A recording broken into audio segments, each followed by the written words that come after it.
I'm not really enjoying life right now. I failed to maintain most of my friendships from high school, I dropped out of college before I could ever really meet anyone new, and now I'm sitting here alone at 23 years old doing nothing. The only people I really talk to are my parents and my coworkers. The only people I really have to talk to are my parents and my coworkers, and yes, I know how awful that sounds. I need to switch some things up. The path I'm currently on is not a good one, and I know it's not healthy for me. So you know what? Let's try this. I tried being a YouTuber a few different times in the past, but I deleted almost everything I made out of embarrassment. I was already dealing with some issues with other kids at school. I didn't want to make my situation worse by doing or making anything that could be perceived as gay. The Pokemon videos I was making back then definitely weren't helping my case, but that's besides the point. I'm 23 years old now. I don't need to pretend to be someone I'm not anymore. I just want to yap about something on the internet and see if anyone listens. I just got back into Overwatch about 6 months ago, and it's been surreal. Overwatch 2 has somehow cemented itself as my late-night comfort game, and that's very interesting to me considering the state at launch. The original Overwatch was never a bad video game, and since Overwatch 2 is just a copy, I guess that means it was never bad either. But both the marketing and new monetization was embarrassing. Overwatch 2 wasn't a real sequel with new ideas. No, this was a company restructuring that took place both in-game and in real life. Overwatch 2 didn't feel like a soulless cash grab. It was. However, I'd argue things are different now.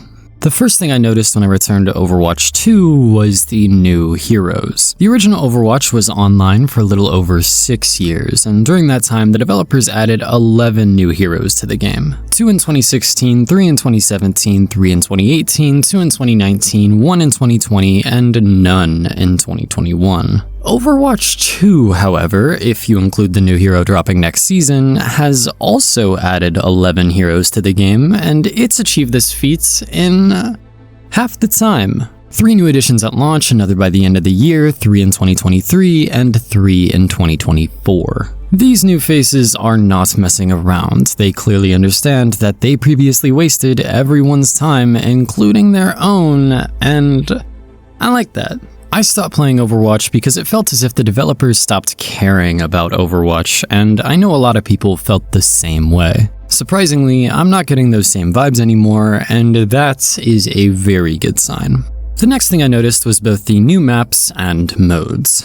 One of the most disappointing aspects of Overwatch 2 at launch was the removal of one of the original modes. About 5 maps were cut from both quick and competitive play, and while the reasoning was technically sound, the timing could not have been worse. Old Overwatch 1 players didn't just lose a $40 product that day, they also lost Hanamura, Volskaya Industries, Temple of Anubis, Horizon Lunar Colony, and Paris as well. If you're new to this game, then that probably sounds very dramatic, but that's what it felt like.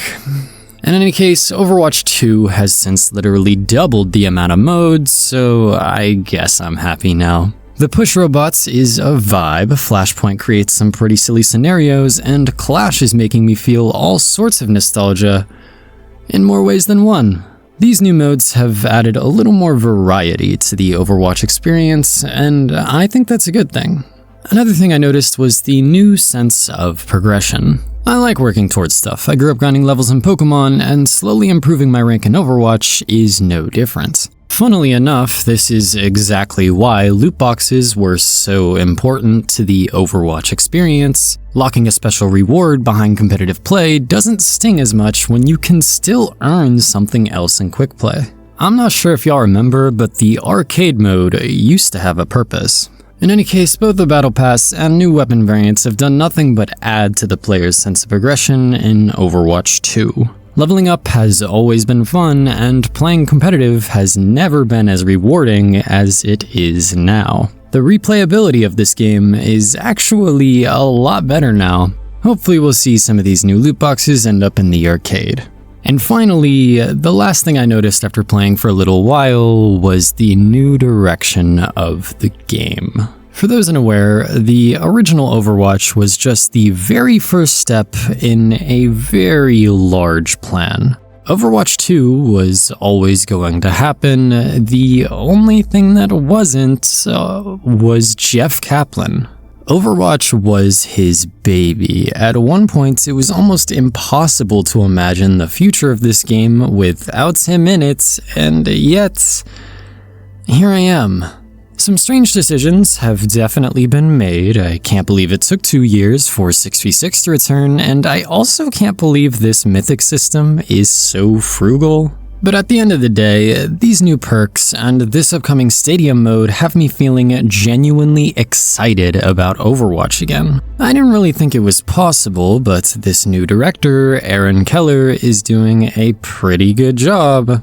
I could be doing a little better in my own life, and this recent revival of Overwatch has definitely inspired me to do so. Thank you for watching.